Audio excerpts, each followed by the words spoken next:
গাছের প্রায় সব পেঁপেই শেষ, শুধু একটাই অবশিষ্ট বড় পেঁপে ছিল, সেটাও পেকে গেছে। তো মাকে বললাম পেরে ফেলো। একটা পাখি আসছিল পেঁপেটাকে খাইতে, তো বললাম যে থাক, পেঁপেটা পারো, আমরাই খাই।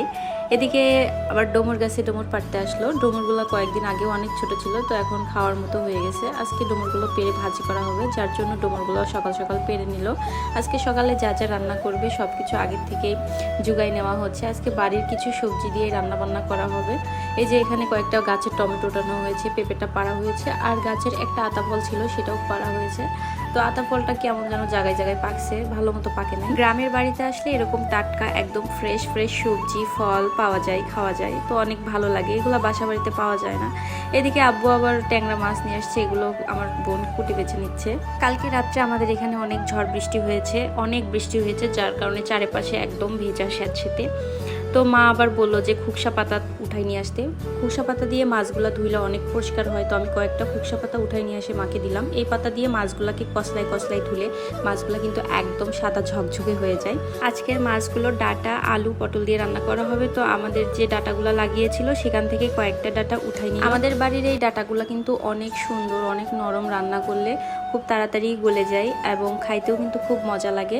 তো এদিকে ডাটা উঠাই নিয়ে এসে ডাটাগুলো কুটে বেছে নিচ্ছি। ডাটা দিয়ে মাছটাকে রান্না করার জন্য প্রথমেই মাছগুলোকে একটু হালকা মশলা দিয়ে কষিয়ে নেয়, এরপরে আবারও মশলা দিয়ে মশলাটাকে ভালো মতো কষিয়ে সবজিগুলোকে দিয়ে সবজিগুলোকে ভালো মতো কষিয়ে নেয়।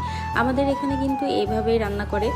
কিছু কিছু নদীর মাছ বা ছোট মাছ দিয়ে ডাটা পটল আলু দিয়ে রান্না করে, এইভাবেও কিন্তু অনেক মজা লাগে। তো সবজিগুলোকে ভালো মতো কষানো হয়ে গেলে এরপরে ঝোলের পানি দিয়ে দেয়। ঝোলের পানিটা হালকা একটু ফুটতে থাকলে এরপরে মাছগুলোকে দিয়ে নেয়। মাছগুলোকে দেওয়া হয়ে গেলে ভালো মতো ফুটিয়ে নামিয়ে নেওয়া হয়। এরপরে তরকারিতে কিন্তু জিরার ফাঁকি দেওয়ার জন্য জিরাগুলোকে ভেজে গুঁড়া করে নিয়ে তরকারির উপর থেকে জিরার ফাঁকি দিয়ে দেয়।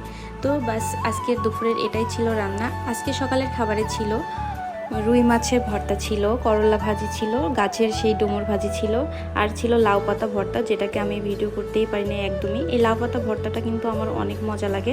তো যাই হোক, সকাল সকাল আমি এক প্লেট ভাত নিয়ে সব রকম ভাজি ভর্তা সবজি দিয়ে একদম প্লেটটাকে সাজিয়ে নিয়ে বসে পড়ি। আর এদিকে এসে দেখি যে বিড়ালটা খাওয়ার জন্য ম্যাও ম্যাও করছে। আমাদের বাড়িতে কিন্তু এরকম অনেক বিড়াল আছে যারা খাইতে চলে আসে, তো ওদেরকে কিন্তু খাইতে দেওয়া হয়। এরপরে আমি রান্নাঘরে খাওয়া দাওয়া করতে বসে পড়ি। গ্রামের বাড়িতে আসলে আমি বেশিরভাগই রান্নাঘরেই খাইতে বসি। আর আমার মতো কে কে আছেন এরকম রান্নাঘরে বসে খাইতে পছন্দ করেন, তো আমিও রান্নাঘরে খাইতে বসে পড়ি। এরপরে লাউ পাতা ভর্তাটা দিয়ে খাই, এত মজা বলে বোঝানোর মতো না। আজকে সকালে সবগুলো খাবারই আমার খুবই পছন্দের ছিল, তো লাউ পাতা ভর্তাটা আমার কাছে বেশি ভালো লাগে। আর গাছের ডুমুরের কথা তো কি বলবো।